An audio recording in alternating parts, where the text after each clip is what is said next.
today. Not every day do we bring back, previous guests for kind of cool, new, exciting things, but was really excited to hear and see what today's guest had been up to over the last year. It's literally been almost exactly a year to today since we actually caught up last. So today's guest, super successful entrepreneur, really excited. Today's conversation is going to be around when is it time to do something different from what made you successful to get to where you are. We're going to talk about the rebrand process, naming process from before to after. And I think that this conversation is going to be applicable, one, for any entrepreneur who's thinking about do I need to switch it up? Do I need to think about this concept of a rebrand?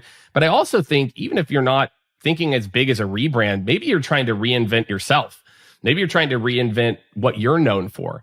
But I think talking through today's story will help anybody going through this type of I need to make a change process to do that. So ladies and gentlemen, please join me in welcoming Mr. Steve Ohanian. Steve, welcome to the show. Thanks for having me back, Jake. Yeah, I'm looking forward to this. So we were going back and forth, and maybe let's give a little history lesson, maybe talk a little bit about your process here. And so again, we're going to talk about, the rebrand and what went into that, but maybe give a little bit of history lessons to folks in terms of how you were originally iterated on the brand and the name, and then, talk through a little bit about the decision-making process to say, I think we want to do something different. Yeah. And I think this is a good segue from what we talked about last time, because last time was my journey through the entrepreneurship and how I started the company and how I started the agency. I think we talked a little bit about that, but we named it was kind of interesting because my co-founder and I founded the agency while we were both still in college at San Jose State University. And we had a physics class together where we were learning about inertia, this property that keeps objects in motion. And we thought, hey, that's a really cool concept and inspiration for our company, not necessarily thinking that it's also the property that stops things from moving, which was apparently pointed out to us several times throughout the years. And then, we borrowed a very 90s trend of putting an E in front of any business name, like back in the 90s. Yeah. I think IBM coined the e-business thing before anything that had to do with the internet. So we're like, hey, let's misspell inertia with an E to put an E in front of it. And then we were just doing web at that time. So let's put the web in front of inertia. And so a series of terrible, bad business naming decisions.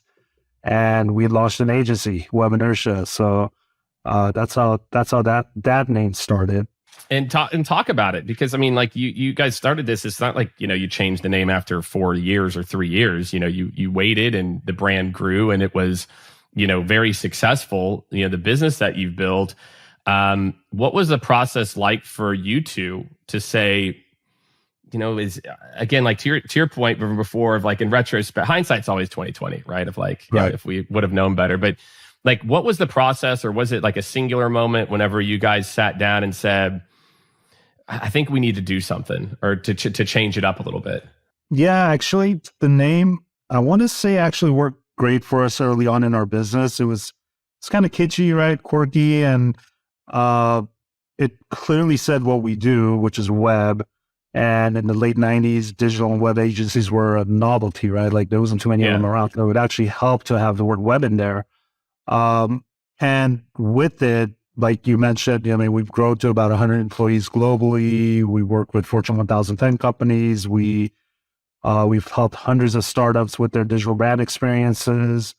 But the name wasn't the only part of it. To get to where we are, we've had to evolve, pivot, and change quite a bit throughout the years, right? I think last time we talked about just making that pivot into B2B tech or B2B in general. So we've always been open to making changes and more data informed and changes and really strategic changes. I feel like it's time. Yeah, for me, that thing, I mean, that's a whole other conversation, but like data driven versus data informed are two completely different things, right? Like for us, data is only a part of the equation. There's also intuition, there's experience, there's some things where you feel like you need to go. And that felt like the direction that we had to go, especially through customer feedback and sales feedback in our recent years. We noticed that our brand name is an unnecessary barrier to both winning new business and even growing and cultivating business that we already had with our current customer base, because it created confusion. You know, we now do a lot more work around digital strategy and brand strategy and setting those foundational elements that all B2B companies, or all companies in general, need to align on before designing a website or web experience or digital brand experience. But, you know, it's kind of hard selling that when you're saying we're WebEnertia, right? So that was one of the reasons. And then, you know, just the inherent naming issues. It's hard to spell, hard to pronounce. And then lastly, it didn't really position us well with competitively anymore. We were not the same company that we started 20 plus years ago. We not only our solution offerings are different, but we compete with different level of agencies. Sure. So competitively, I think growth and competitively, I think all those things kind of came to that perfect storm of, you know, now is the right time. And was it like, I mean, like you said, I'm sure there's a lot of conversations over the years, you know, for other companies that may feel that way, you know, how did you know the difference between, you know, because I'm sure like you mentioned before, you probably talked about it for new business reasons or positioning reasons. Was there anything that happened where you're like, now's the time, you know, like, was there an event or anything that you remember, like a deal? Or because I think a lot of people listening might be like, like I've been the same, you know, I've been running the same business, or maybe I feel like it's evolved, or maybe I've evolved in terms of, you know, my brand and what I want to be known for. Like, I think you mentioned some of those indicators that I think a lot of people could key in on, but was there one or two that you're like, that was actually the one that like put us over the top in doing it? I don't know if there was one or two, but there was definitely a accumulation of things or comments or, you know, hey, you know, WebEnertia is cool, but they have a strange name, but they do amazing work, right? So and then it changes a tough thing, especially when you've been around for 20 plus years, exactly. Right? So even having the buy-in initially with the leadership team for us was a process. So I think we created a very small group that identified that this is something that we want to explore, not necessarily say this is something we have to do, but let's just explore and bring some data and do some research. And we dove deep into, you know, doing competitive audits and audience research and, you know, reevaluating our positioning in the market and HR recruitment strategies, because a lot of the rebrand is not just about gaining customers, it's about employees and your team as well and their sentiments. So we actually had to build a leadership case before we built our employee case, and then the customer case was the last one. That makes sense. And did you hire an agency? Did you do that in-house? So we tried doing it in-house and it was a disaster. I mean, nowadays finding a name that, you know, one fits you strategically, clears all trademarks, it's easy to pronounce, has a URL available, is like not easy. Yeah, it's not easy. So we hired an agency that helped us go through it. We went through hundreds and hundreds of names before we landed on Create Digital. But I mean, one, it was kind of miraculous that it was available, but not only because it was technically available and it solved all that inherent issues, it hit all the right notes with us as an organization, because we pride ourselves on being authentic and transparent with our clients and our team. And again, it was very important to keep our employees and our team as a part of this equation. And then literally our job is to bring clarity to the process of digital transformation for these organizations that are going through their own changes. So for us, Clear Digital hit all the right notes for us. Yeah, I mean that's a one you land on it, you're like, oh, this is going to be available maybe. Yeah. But let's talk about the process. We did a not a name rebrand. We did I guess aesthetic or visual and logo rebrand back in, I guess, in late 2020, early 2021, and the process was a lot of fun. And especially as it starts to come together. But it's interesting. It's like to get to the point that you're at now, just like the different, iterations.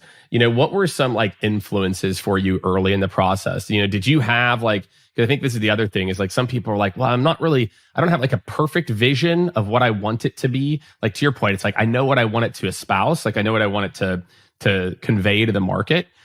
How did you like talk to us a little bit about like, the process of narrowing it down?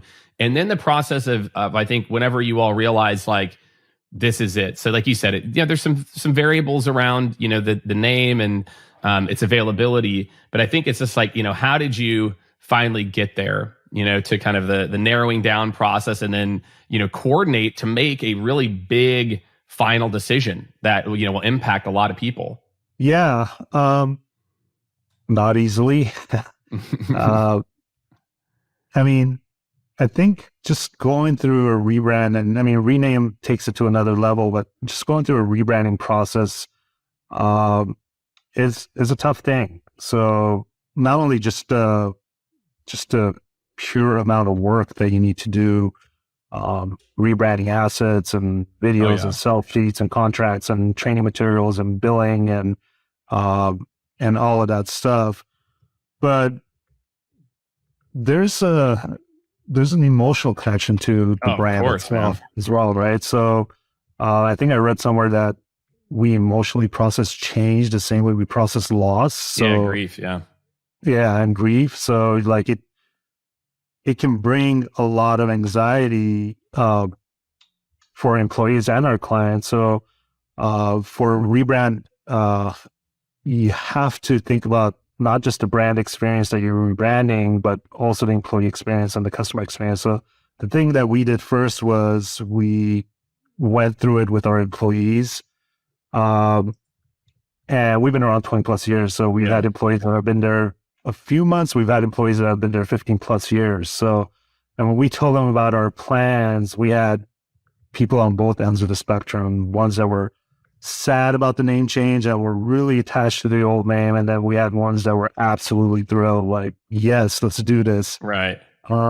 But once we started talking it through with everyone and digging deeper, the name was a part of it, but it was really our culture and our people that made our company special, right? The name was just something that we connected all of it to it, but it was the people. It was our culture that made this company special. So just having those conversations with them and really helped. And to clarify that the culture and our people is not what we're changing. Right. In fact, we're going to use this opportunity to have a name that has a deeper connection between our culture and our brand. So I think the employee thing was big for us and a surprising challenge for us, right? So we thought, everyone's going to be on board. Like, WebEnertia sucks. Like, let's just change it. But there's a ton of people that had an emotional connection to it. Of course. That browse us. Yeah. Yeah. I mean, our work becomes part of our identity many times, or at least a small piece of it. And so then you find that, you get the team rallied. And it sounds like that was a really important part, both of getting the team behind it and, making sure that they're along. How much did you bring the team along for the process? So, obviously they're involved heavily in, hey, this is what we're going to do up front. How important do you think it is, to make sure that people are staying up to speed on the frontline people, on throughout the process? And this could go for a lot of different projects, but it's specifically something that can be as, sacred or as, high regard as a, name and logo and, who we are.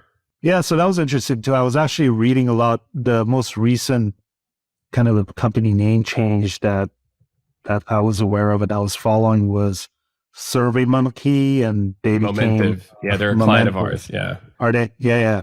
So, and I was listening to a podcast with their someone high level with their brand, and she was saying they kept it to a super small group until they revealed it to the company.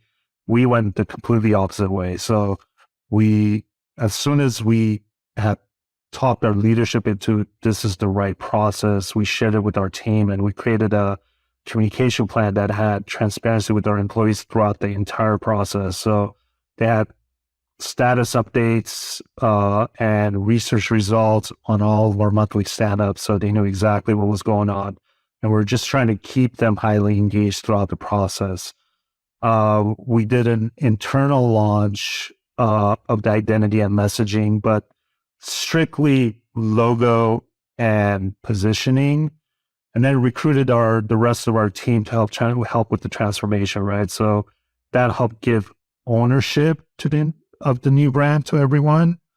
And then we also created something that I thought was pretty cool, a new brand manifesto content and video to try to bridge that gap of our current culture and the new brand and create that emotional bond between them. So that we started using as part of our employee introduction to this new brand. So again, the employee portion was a big component of ours. Cool. Yeah, I agree. I think we tried to do the same thing as we started to talk people through it, as we, even explaining the, kind of inspirations and, kind of like how we landed here. I felt like that with ours. Like, I think people just got more and more excited, as the process went along, and then as they're getting ready for launch and kind of messaging to the world. So I'm with you. That's the approach that we took as well too with our big rebrand. What are the things as you look, back? Are there areas, again? So one, you kind of hit on this around like trying to do part of it in-house around like the naming stuff was not great. Are there other parts that you feel like, it sounds like you guys did a great job, again, working with the communications and putting in place this kind of more formal review process with the team. So we're involved in the beginning and throughout. Are there other things like, working with and, outside on parts of it that you learned that you feel like are critical? Like, are there parts of the process that you're like, hey, anybody going through this, here's a couple other big learnings I had as well too? Yeah, for sure. I mean, well, when bringing that external naming agency, if I could name drop, they're called Namestormers. They were amazing to work with us, and just kind of thinking like separating themselves and really bringing that external perspective about our brand. The other thing that helped us is we took this opportunity to really think about our positioning in the market as well. I mean, we've done the B2B, the pivot, and, we kind of knew who we are, but we actually took it another step and really dug deeper. Okay, so we're a B2B agency, B2B tech agency. What makes Clear Digital a different B2B tech agency? So I think that felt like a really important exercise for us to go through and really tighten up and clarify who we are from a messaging perspective, who we are from a voice and tone perspective, how do we go to market with our messaging and all that. So going through that process was really helpful as well. Sure. There's some people that are going to be a lot more excited about this as others compared to others, and you kind of feel like, oh, my customer's going to be blown away, and they're going to be like, wow, this is saying. The reality is they just want to make sure that the work is still there, nothing's changing, or if things are changing, they're very clear on what's going to change. So we learned very quickly that we had to take a different approach for those types of folks versus our real customer brand advocates, which we actually use to spread the word. It's almost more important coming from them than it was from us, right? Our actual customers that are our fans, our advocates, and using them to kind of spread the word. So, a lot of trial and error and learning, even though you try to think of as many things as you can throughout this process. Yeah, there's a lot of moving pieces. I think a lot of people don't realize. And I think the other big piece too, a follow-up question I had from something you said, you guys started to make the B2B pivot before, but this was, I think even more of a stamp. Like, how scary was that process, right? how scary, or like, scary, or slash, I guess, like nervous, I would think maybe a little bit around like, your full boat now into this new vertical. And maybe, there were other verticals where you were getting paid and making money and had a name and reputation too. Maybe talk just a little bit, kind of going back about, because then these things kind of like line up together, business focus, rebrand. What was that process like when you guys made the decision to also like make that your focus? Which we covered a little bit in our last conversation.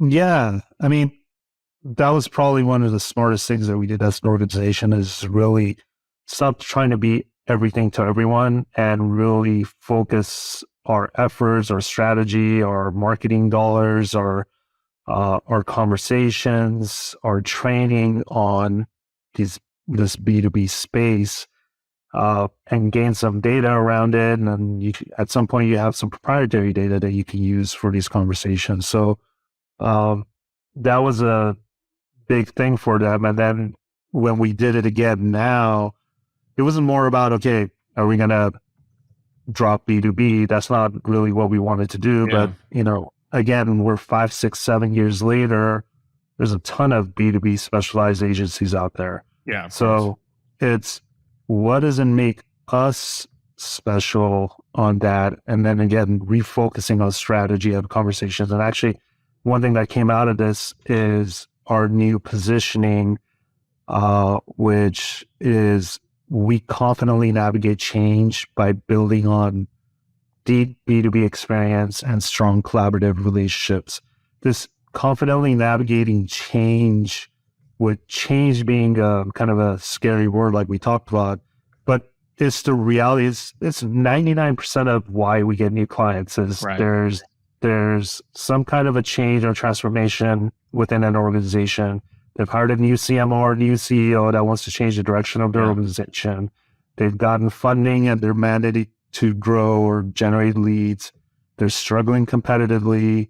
They're trying to set themselves up for acquisition. They have a new product launch. There's a big organizational change. And I think what sets us apart is, with doing this for so long, we have all the processes, the experience, data, and the collaboration methodology to help you confidently navigate that change.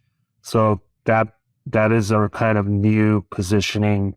And, we're not going to be the B2B agency that says, yeah, you're B2B, but let's try something different with you, right? We want to make sure that this is a big change. We want to make sure that we're going to be setting you up for success. So, it's actually, for us, it wasn't really scary. It was fun. It was really fun for us to kind of dig deeper and pull out some nuggets of what makes us different.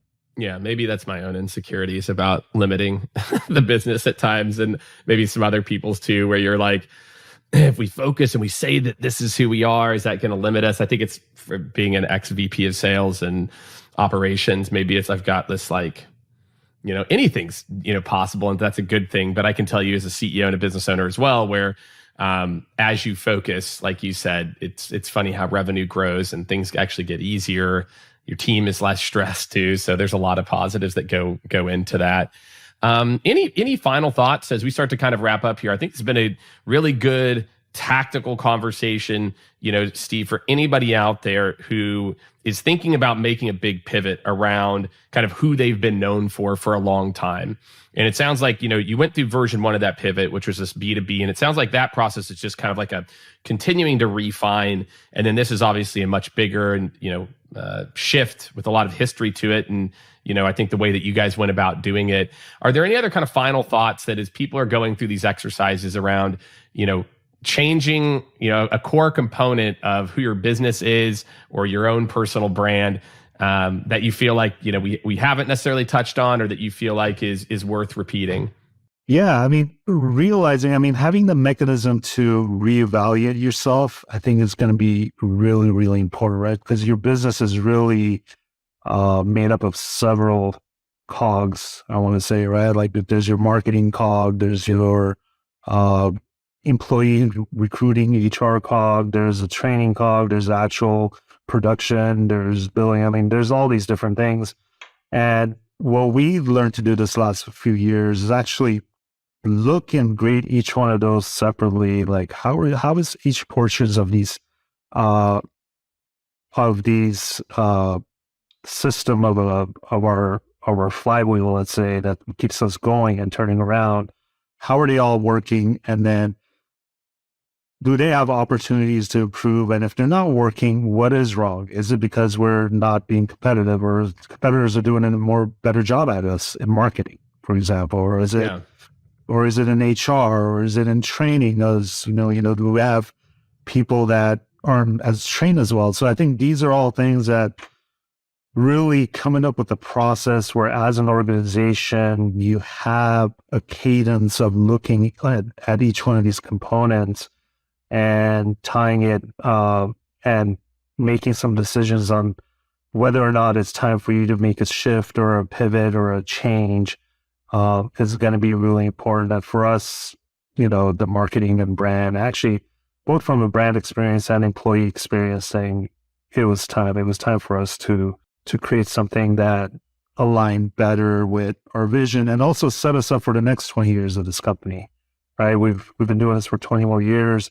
I think that was the first question we asked our leadership team, right? Is what about the next 20 years, right? Like, I think challenging yourself to ask those, and it's hard, especially if you're in a small business or you're wearing a million different hats. It's hard to get bogged down into the day-to-days of making that business work, but you really need to make the time to pull yourself away and think about the next 5, 10, 20 years. Yeah, I think that's a good component. It's very easy to just get in your operating rhythm, and then you fall out of that long-term thinking, and just a month goes by, and 2 months, and a quarter, and 2 quarters, and it's like, man, we are, are we making sure that we're still going north and not northwest, or that's the direction that we want to be running in? And so I think that's a great kind of reminder for people to make sure that they've got that time blocked out. I've got some cool things I implemented around, every month I review my bucket list. Every week I review my 6-month goals, and some other things that I've put in place over the last, 3 or 4 months that have really helped to keep me focused. Every month I have a start, stop, continue meeting with myself. What do I need to start doing, stop doing, continue doing? So I think I've tried to build in a lot of those, forward looking, both as an individual, but also, with your business, that if, on a quarterly basis, you're not reviewing, we call it our 12Q, which is our kind of running 3 years, priorities. And so I just encourage everyone to make sure that you and your business are doing those as well. And Steve, I think this is a great story. I think a lot of people are going to have a lot of great takeaways from this, and really appreciate you kind of walking us through a process, that we spent 30 minutes on it, but I know was days and days and weeks and months of work. So I think you've distilled it great. Going. It's still going. Oh. Yeah, it's not ended yet. So exactly, man. Well, look, thanks for joining us, and we'll link, just for everyone, you can go listen to the other episode. We'll link to the new website. Check it out. Make sure to follow Steve as well on social media. And again, thank you, Steve. I really